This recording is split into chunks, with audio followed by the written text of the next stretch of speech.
그 포에르바가 헤겔을 비판한 것처럼 그 정신적인 절대 정신에 있어서 그 정신적인 스피릿의 어떤 상호 충돌과 어떤 대립이 아니라 거기다가 이제 그 막스는 그 물질을 갖다 놓은 것이죠. 근데 여기서 그 물질이라는 것은 움직이지 않는 그 정적인 그 물질 자체를 얘기하는 것이 아니라 여기서는 이제 그 역사적인 개념으로 이제 바꿔놨던 거죠.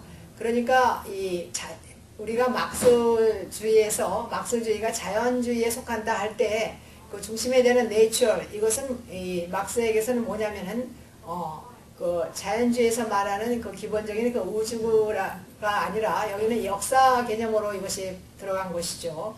그래서 그 역사라는 것은 이제 어떻게 그것이 진행이 되느냐면은 그래도 인간의 그 중심을 중심적인 그 인간에 대한 것을 물질로 보는 자연주의적인 그 사관이기 때문에 그 인간이 물질을 위해서 노력해야 되는 것이죠. 먹고 사는 걸 위해서 노동을 해야 되고 그래서 생산 그런 체계가 생겨나는 것이고, 그래서 이제 그런 사회적인 어떤 그런 그 소셜 클래스 계급이 생겨나고 그런 소셜 클래스의 스트러글, 그 사회 기국 간의 어떤 투쟁을 통해서 그 사회가 점점 새로운 사회로 이제 이렇게 나아가고 변화되는 그러한 어떤 그 사회 계층 간의 어떤 그 스트러글, 그런 그 갈등의 그런 그 힘, 이런 걸로 이 막스는 이해를 했던 것이죠.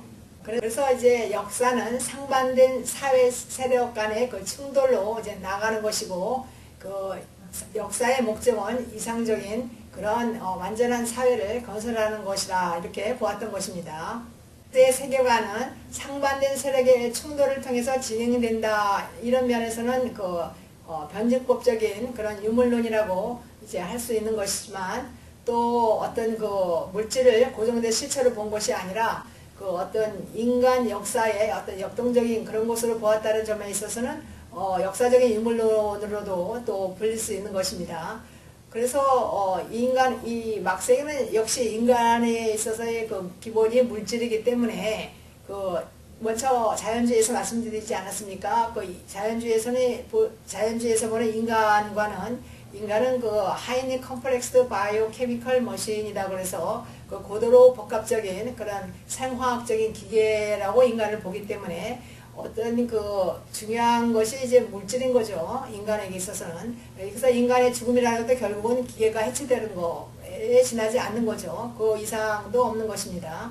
그래서 막스에게는 인간이 가장 물질로 만들어진 인간이 가장 중요한 것은 물질이기 때문에 인간이 그 먹고 사는 노동의 문제, 이것이 중요한 그 포인트가 되는 것이죠.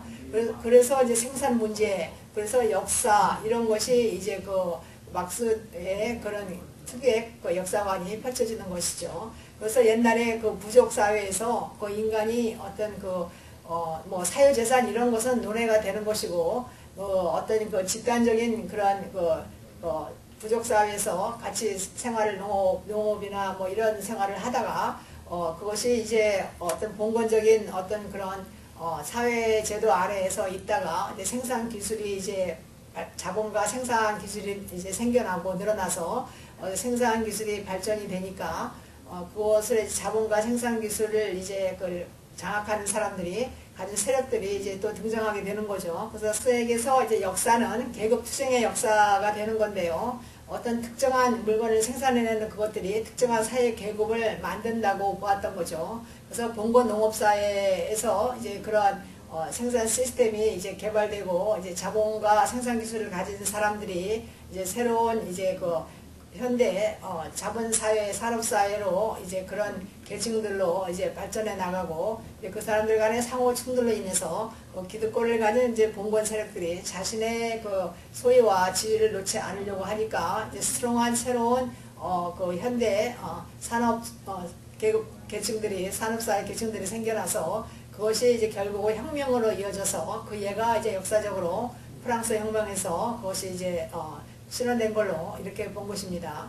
그런데 이제 막스는 새롭게 현대 산업 그 사회가 자본사회가 생겨났지만, 그 자본사회가 생겨나게 된 그 변증법적인 그런 계급투쟁의 역사로 인해서, 같은 원인으로 인해서 다시 또한 이 자본사회가 이제 또 이제 혁명이 일어나서 전복될 걸로 본 것입니다.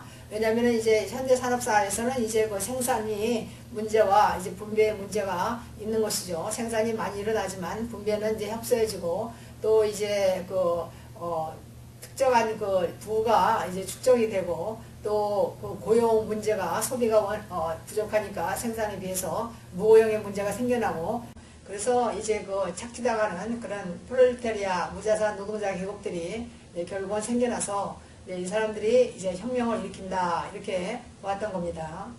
그래서 이제 이 서민들의 고통으로 인해서 생겨난 프롤레타리아 혁명은 기존의 다른 혁명들과는 다르다고 이제 막스는 본 것이죠. 왜냐하면 이 프롤레타리아 혁명은 머저리티 다수이기 때문에 기존의 혁명에는 자기들이 이제 혁명을 일으키는 사람들이 다시 이제 피지배 계급에서 자기들이 이제 지배 계급이 되면은 다시 또 이제 구시대적인 기득권을 가진 그러한 계급에 대해서 다른 새로운 세력과의 세력이 일어나면 거기에서 또 갈등으로 이제 또 전복되고 이런 것이 있었지만 이 프롤레타리아 계급들은 이제 대다수인데다가 기득권이 없는 거죠. 자본적인 그런 근거가 없기 때문에 이 프롤레타리아 혁명이 일어나면은 계급 투쟁의 역사가 종식될 거라 이렇게 보았던 겁니다. 그래서 그렇게 되면은 이제 막스는 이 프롤레타리아 혁명이 완성되면 새로운 이제 사회가 생겨나는데 뉴 소셜리스트 인디비주얼 맨으로 살아가게 된다. 그래서 새로운 사회주의 사회가 도래한다 이렇게 본 거죠. 여기서는 계급 간의 그런 괴리가 없어지고 모든 사람들이 다 덜 경쟁적이고 덜 이기적이고 남을 위해서 더 봉사하고 그렇게 이제 마치 유토피아가 이루어진 유토피아적인 그런 사회가 전국의 현실이 될 것이다, 실현이 될 것이다 이렇게 본 것입니다.